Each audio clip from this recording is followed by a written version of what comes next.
Savannah Whitmore had never imagined she'd spend the strangest night of her life in a dusty, neon-lit saloon on the edge of nowhere, but fate has always had its own twisted sense of humor. She was an auditor for her father's bank. Pressed blazer, heels that had never touched mud, and an expression that said, "Don't waste my time." Her name was Savannah, but she'd be the first to tell you there was nothing Savannah about her, nothing wild, nothing open, nothing free.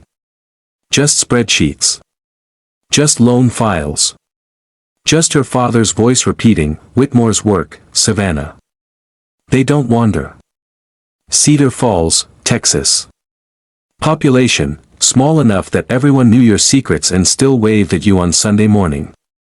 Savannah had driven out here for one reason: Hartley Cattle Company was 3 months behind on a significant loan. Her job was to assess the property, initiate foreclosure proceedings if necessary, and be back in Dallas by Thursday. Simple. Professional. Done. Except her tire blew out 3 miles from the main road. Cell signal. Non-existent. And the sky above her was doing something dark and dramatic that suggested Texas had its own plans for the evening. Perfect, she thought. Absolutely perfect. A pickup truck slowed to a stop beside her. Both doors opened at the exact same moment, and Savannah experienced double vision for the first time in her life without having consumed a single thing. 2 men. Same height. Same jawline. Same hazel eyes that looked like they'd already solved a problem before they'd bothered to ask what it was. One lifted his hat, worn, dust-covered, shaped by years of actual use. The other did the same. A mirror image. A living, breathing, grinning mirror image. "Looks like you could use some help, ma'am," the first one said. "Or you'd prefer we keep driving," the second added, a half-smile pulling at one corner of his mouth. "You're..." Savannah blinked. "You're identical." Brilliant opening line. Full return on that Harvard finance degree. "We've been told," the first one said. "I'm Colt Hartley." "And I'm Cole Hartley," the second one followed. "And you're the bank lady who came to take our land." Savannah closed her eyes for exactly 1 second. This night was going to be complicated. Colt and Cole Hartley were Cedar Falls royalty in the way that only people who've worked the same ground for 3 generations can be. Their father, Earl Hartley, had passed 3 years prior, leaving behind a deteriorating ranch, an unpaid loan, and 2 sons who looked exactly alike but couldn't have been more different on the inside. Colt was the older one, by 2 minutes, which he took seriously. Steady. Responsible. The kind of man who touched the soil and felt something that couldn't be put into a bank statement. At night, he counted stars the way other people counted regrets, turning each one over like a memory of his father. Cole was the younger one, and he never let anyone forget it, because letting people forget things wasn't in his nature. He was easy with a laugh, easy with a smile, and careful about never letting anyone see how much he carried underneath all that ease. He played guitar and wrote songs he never shared with anyone. Together, they tried everything to save the ranch. Sold cattle. Took side jobs. Cole spent a season on the rodeo circuit, for the money, not the glory. Colt worked overtime on a neighbor's property. But bank interest doesn't care about effort. The loan had grown past manageable. And now Savannah Whitmore was standing on their land. For the moment, she was sitting in their truck, because she didn't have much of a choice. The drive to the saloon was quiet except for Cole's running commentary. "Best burger in the county, right there. Carved my name in that tree in 3rd grade, still there if you look close. Do you always look this serious or is this just an audit thing?" Savannah didn't respond. But her lips curved. Just slightly. Just once. In the rearview mirror, Colt noticed. And filed it away. The place was called the Dusty Boot, and it looked exactly like its name suggested. Worn wooden floors scratched by decades of boot heels. A jukebox that skipped on certain songs. A bartender named Billy who remembered every regular's drink without being asked. Savannah straightened her blazer and told herself she'd wait out the situation here, get her tire fixed, and be back in her hotel room pretending this evening never happened. Cole ordered 3 glasses. "I don't drink," Savannah said. "Didn't order whiskey," Cole said. "That's Billy's lemonade. Best thing in the county when a storm's coming." Savannah picked up the glass. Took a sip. Annoyingly good. Across the table, Colt had picked up the loan documents, a copy Savannah kept in her bag, and was reading through them quietly, the way a man reads something he already knows is bad news. "You understand," Colt said slowly, "that this isn't just a piece of property to us." "I understand that," Savannah said. Her professional voice. "The one that meant I hear you, but rules are rules." "No," Colt said. Simply. Without anger. "You understand the numbers. You don't understand the ranch." Silence stretched between them. Outside, thunder rolled in low and certain. The storm had arrived. Billy announced from behind the bar that the roads were closing for at least 2 hours. Flash flood warning. Nobody was going anywhere. Perfect, Savannah thought again. Absolutely perfect. Those 2 hours did something Savannah hadn't anticipated. Cole picked up a guitar from the corner, clearly a regular fixture, clearly something Billy kept there just for him, and started playing. Something slow and unhurried, the kind of music that doesn't need words to say everything. People drifted toward the small open floor. Billy laughed at something a regular said. And Savannah watched. Colt stayed beside her. The loan papers sat between them like a third party neither of them wanted to acknowledge. "You came out here alone?" he asked. "Yes. By choice, or because no one else was available?" Savannah looked at him. That was a sharper question than she'd expected from a man who looked like he'd stepped off a vintage postcard. "I work alone," she said. "It's simpler." "Why?" "Because people complicate things." Colt nodded slowly.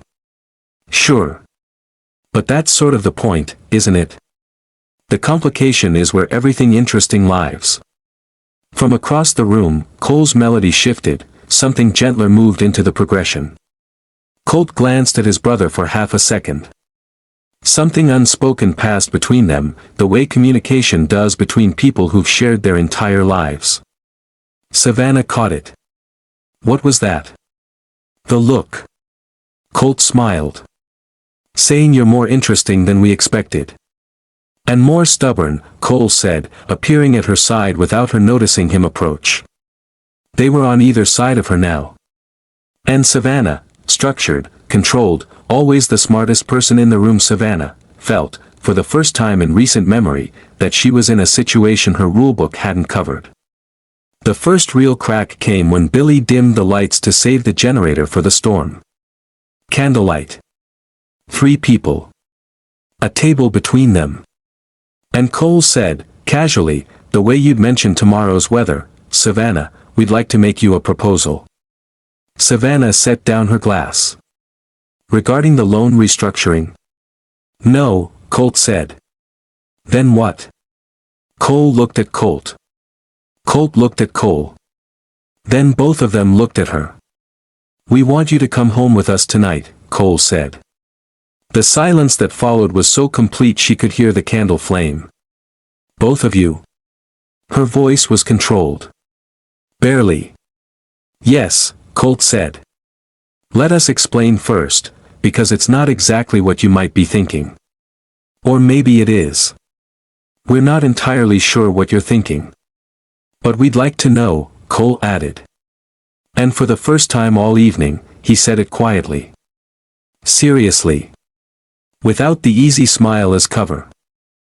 The storm broke clean and left the night open, cool and washed and thick with stars. Savannah went with them. She'd explain it differently to herself if pressed. Her tire was still flat. The hotel was 3 miles away. Colt had made a perfectly logical case. Cole had said, "We have a guest room, I promise," and then laughed in a way that was so genuine it disarmed her completely. She went. And she let herself stop examining why. The Hartley ranch looked different at night. In daylight it was a struggling property, deferred maintenance, aging fences, a barn roof that needed attention. But at night, when the Texas sky opened up and filled itself past capacity with stars, it became something else entirely. Something that felt like it was breathing. "This is beautiful," Savannah said. She hadn't meant to say it out loud. "Yeah," Colt said. He was standing beside her on the porch, Cole inside making coffee. "Dad used to say this land speaks for itself. You just have to go quiet enough to hear it." Savannah looked at him. "You miss him every day. Every single one. No performance in it. No bid for sympathy. Just a plain true thing, said plainly." Savannah was used to people turning grief into leverage, sob stories in client meetings, emotional appeals before a hard number. This was nothing like that. This was real in the way that things are real when no one's watching. "I should apologize," she said. "For this assignment." "Why?" Colt asked, genuinely. "You're doing your job. We didn't do ours well enough. That's the honest version. But your ranch is our responsibility. Not yours." Inside, Cole poured 3 mugs and said something that stopped her. "Savannah, that proposal. We meant it. But we're not pushing anything. If it's strange, we move past it and that's fine. We just don't want to pretend we don't feel what we feel." Savannah held her mug with both hands, the warmth steadying her. "How does that even work?" "Practically speaking." Colt answered first. "We're not in competition with each other. Never have been. What we feel tends to run in the same direction. We can't fully explain it. But it's the truth. When we're drawn to someone," Cole added carefully, "it's the same for both of us. At the same time. We know how that sounds." Savannah took a long breath. "I've never considered this as a possibility. In my life. Not once. We didn't expect to meet someone like you," Cole said. "Someone who came to take our ranch and somehow ended up being the most," he stopped.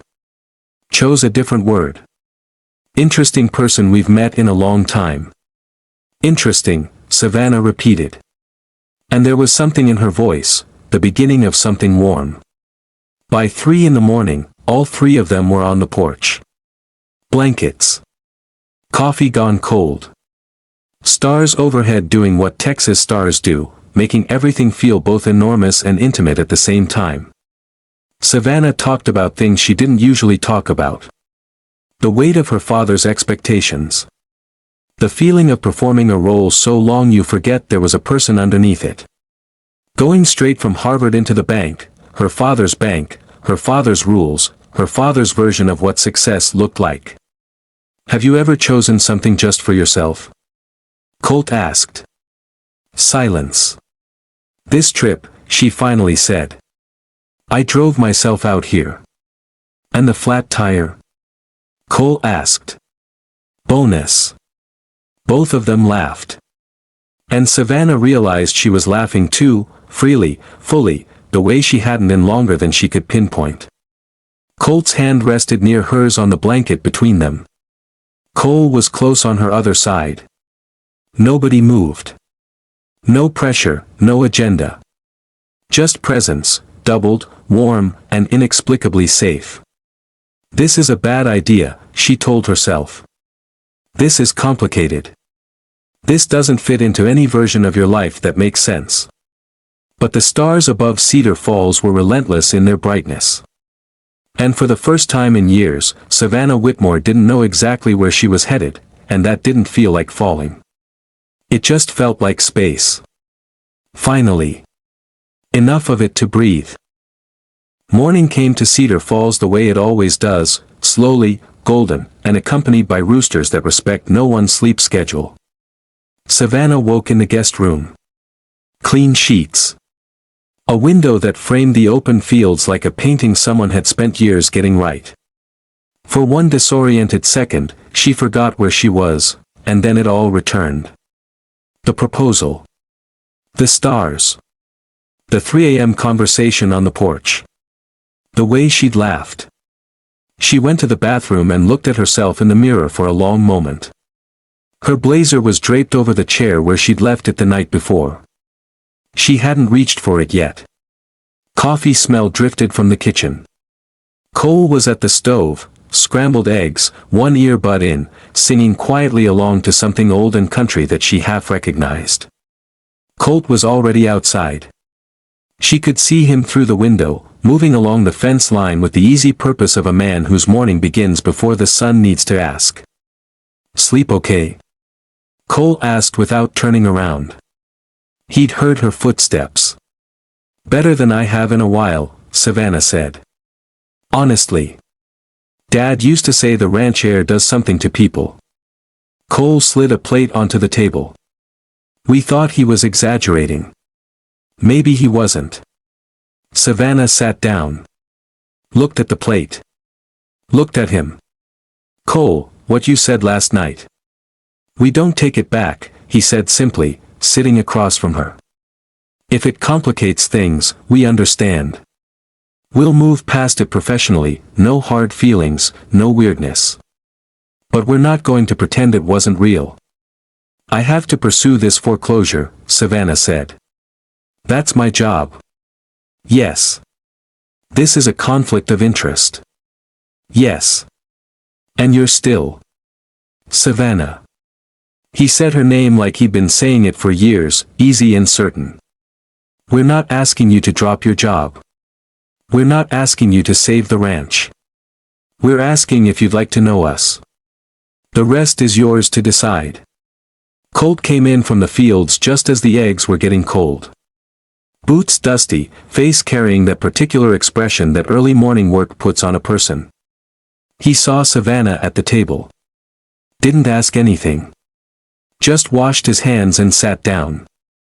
The three of them ate together. Then Colt set a folder on the table between them. "This is our alternative proposal," he said. "A neighboring investor is interested in purchasing a partial stake in the operation. With a 3-month extension, we can resume loan payments immediately and maintain the restructured schedule going forward. I had an attorney review it last week. It's legitimate, and it's actually a better recovery outcome for the bank than foreclosure proceedings would be." Savannah picked up the folder. Turned through the pages with the focused attention of someone who knows exactly what she's looking for. Check the numbers. Read the projections. Cross-referenced the terms. It was solid. Not desperate, genuinely well-constructed. "When did you put this together?" she asked. 3 weeks ago. When we found out you were coming." She looked up. "So last night, the proposal, the conversation, that was all to soften me up for this?" "No." Colt's voice was steady and clear. "This folder is separate. That night was separate. We never wanted you to mix the two. If you reject this deal, we'll understand it and we'll deal with the consequences. But what happened last night, that was real regardless of what you decide about this." He held her gaze. "We don't use people, Savannah." She looked at both of them. One, then the other. Mirror images, but not anymore. Not really. Colt carried something in his eyes that came from the ground up, the particular gravity of a man tied to a place. Cole carried something that looked light but wasn't, everything felt, nothing wasted, nothing shown unless it was meant. Both of them were watching her. Patient. No pressure. Waiting. Savannah picked up her phone. Called her supervisor in Dallas. Spoke in the measured, professional cadence that had served her entire career. She formally submitted the loan extension request. Forwarded the investor documentation. Recommended against foreclosure proceedings pending review of the new financial structure. When she hung up, she sat quietly for a moment. "I did that because it's the right financial outcome for the bank," she said. "That's the only reason." "Of course," Cole said. The corner of his mouth moved just slightly. "And I'm going to be in Cedar Falls for the next few weeks. Routine check-ins. Standard protocol while the extension processes." "Naturally," Colt said. That same almost smile. Savannah stood up. Walked to the chair where her blazer had been hanging since the night before. Picked it up. Paused. Set it back down. "Is there more coffee?" she asked. Cole was already reaching for the pot. Outside, the morning was doing what Cedar Falls mornings do best, spreading gold across the fields in long unhurried lines, the kind of light that makes even struggling things look like they might be okay. The fence that needed mending. The barn with the aging roof. The land that had been in one family for 3 generations and had come close, very close, to passing out of their hands. It was still here. Savannah stood at the kitchen window and looked at it. Really looked, the way she hadn't allowed herself to look at things in a long time. Without calculating. Without assessing. Without reducing it to a line on a balance sheet. She just looked. And somewhere behind her, Colt refilled his mug and Cole started humming something low and unhurried, and the Hartley ranch breathed in the morning the way Earl Hartley always said it did, like it knew things. Like it was patient. Like it had been waiting for exactly the right moment, and had decided, quietly and without any fuss, that the moment was now.